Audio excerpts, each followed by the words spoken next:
আসসালামু আলাইকুম। দূরেরও কাছের যে যেখান থেকে আমাকে দেখছেন আশা করি সবাই ভালো আছেন। খালিদ মহিউদ্দিন ভাই আমাদের সঙ্গে যুক্ত হয়েছেন। উনি এখন নিউ ইয়র্কে আছেন। এখন থেকে নিউ ইয়র্কেই থাকবেন। ঠিকানার সঙ্গে কাজ করবেন। আমরা শুনবো তার অনুভূতি। চলো। Okay. Khalid bhai, for 2 minutes. Yeah? Okay. নিশ্চয়ই আপনারা সবাই অত্যন্ত খুশি যে খালেদ ভাই এইখানে উইদাউট নোটিস উনি আসার কথা ছিল না, but because of you people would come here and that's why he is here. He was in Manhattan. He was busy with something else, but at least he came, and if you say something, we will be very happy. Thank you, Khalid bhai. Thank you. Shakir, thank you so much. It's 2 minutes, and I know Winnie is on rush, and I would love to see that more with this lovely lady supplements. But আমি বাংলাই বলি, আমি আসলে ভাবি নাই, সত্যি ভাবি নাই যে আপনারা এত ভালোবাসা দিবেন আমাদের। কারণ আজকে শুধু এই ঘরের মধ্যে না রাস্তায় যেখানেই হচ্ছে আমার সাথে কারো দেখা হয়, আমি এরকম একটা ফিলিং পাই যে আমি আপনাদের লোক। আমি অনেকদিন ধরে এখানে আসি, আমি মনে হয় যে অনেক কিছু করছি আপনাদের জন্য, এরকম একটা ফিলিং আমার হয় যে মনে হয় যে আসলে হয় না, বাংলা একটা কথা আছে মামা বাড়ির আবদার। আমার কাছে নিউ ইয়র্কের এই জায়গাটা পুরোপুরি আমার মামা বাড়ি মনে হইতেছে। আমি সিরিয়াসলি এত আদর, এত যত্ন, এত ভালোবাসা আমি জানি। মানে আমরা বাংলাদেশের মানুষজন এই আদর ভালোবাসা বেশি দিন হয়তো পাবো না, 2 দিন পরে আদর ভালোবাসা কমে অন্যদিকেও যাইতে পারে। কিন্তু এখনের কথা আমি বলতে পারি যে আমি খুবই সম্মানিত বোধ করছি, আমি খুবই প্রিভিলেজ যে এত ভালোবাসা, এত আনন্দ। আমি সবার নাম আলাদা আলাদা করে বলতে পারবো না, কিন্তু যারাই বলছেন সবাই আমার কথা বলছেন, আমাকে স্বাগত জানিয়েছেন, আমি চেষ্টা করবো। কিন্তু আমি শুধু একটা কথাই বলতে চাই যে আসলে কি ইকোনমিক্সের থিওরির সাথে জার্নালিজমের একটা মিল আসে। সেই মিলটা হচ্ছে আপনি আসলে যা চাবেন, মানে মার্কেটটা ডিপেন্ড করে হচ্ছে যে চাহিদার উপর। আমরা যেরকম মিডিয়া চাইছি সেরকম মিডিয়া একটা দেশের মধ্যে পাইছি। আমেরিকানটা একটা ফ্রি মিডিয়া চাইছে, দেখেন আমেরিকা ফ্রি মিডিয়ার দেশ। বাংলাদেশ একটা চাটুকার মিডিয়া চাইছে, আমরা চাটুকার মিডিয়া হয়েছি। আর আপনারা যেরকম চাইবেন আপনারা সেরকম একটা মিডিয়াই পাইবেন।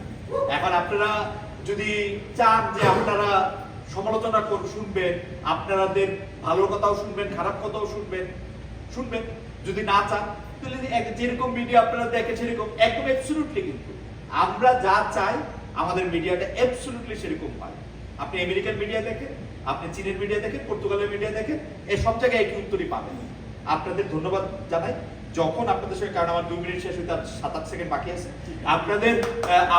আপনাদের সাথে আমার লম্বা কথা হবে, কথা বলতেই হবে। আপনাদের সাথে পরামর্শ, উপদেশ সবকিছু আমাদের লাগবে। আমি শাহিন ভাইরে তো আলাদা করে ধন্যবাদ দেওয়ার কিছু নাই, রুহিন, অনুভা, যারাই উদ্যোক্তা হয়ে আমাকে এখানে আনার ব্যাপারটা চিন্তা করছে, তাদের সবাই আমি আলাদা করে ধন্যবাদ দেই।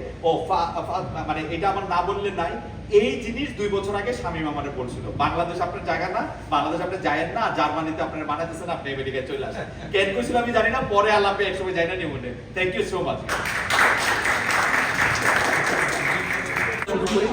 যদি আপনি সেভাবে বলেন যে অনুভূতিটা কি, সেই অনুভূতিটা হচ্ছে যে আমার কাছে মনে হচ্ছে যে আমি নিজের ঘরে ফিরে আসছি, নিজের ঠিকানায় আসছি। এখন পরে কি হবে জানি না, আপনারা সবাই আমার শুভকামনা জানাবেন, দোয়া করবেন, এবং এটুকুই আসলে বলার অনুভূতি। ঠিকানার পক্ষে কিছু বলবেন? ঠিকানা মানে আসলে ঠিকানা যখন আমাকে এখানে আসার ব্যাপারটা নিয়ে যখন কথা হয়, তখন আমি এটা নিয়ে অনেক বেশি ভাবছি, ব্যাপারটা এরকম না। কিন্তু এখানে আসার পর আমার মনে হচ্ছে যে আমি যেটা করতে চাই, আমার যেটা স্বপ্ন, যেটা স্বাধীন মিডিয়া, যেটাতে আসলে সবার কথা বলবে সব জায়গা থেকে, সেই জায়গা থেকে আমি মনে করি যে এটা আমার জন্য একটা স্বপ্নের জায়গা। আমি আমার স্বপ্ন পূরণটা করতে চাই ঠিকানা দিয়ে। Thank you so much.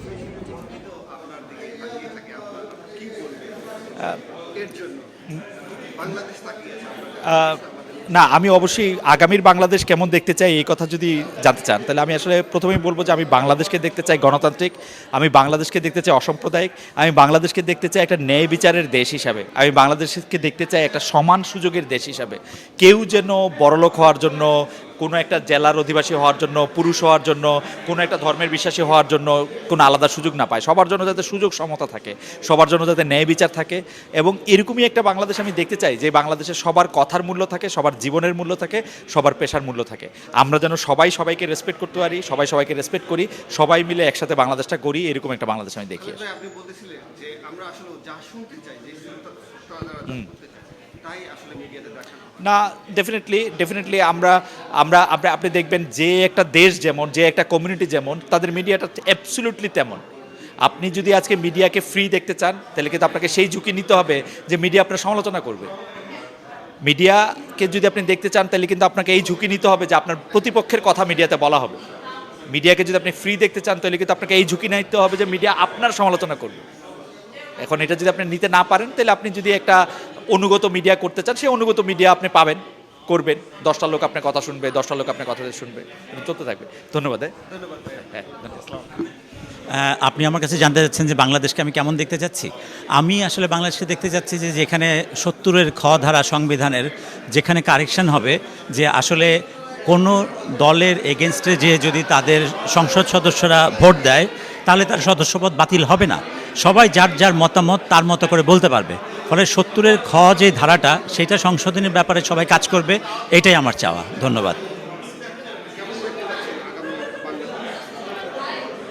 হিংসা নয়, আর কোনো নৈরাজ্য নয়, আর কোনো একনায়কত্ব নয়, আর কোনো স্বৈরাচারী নয়।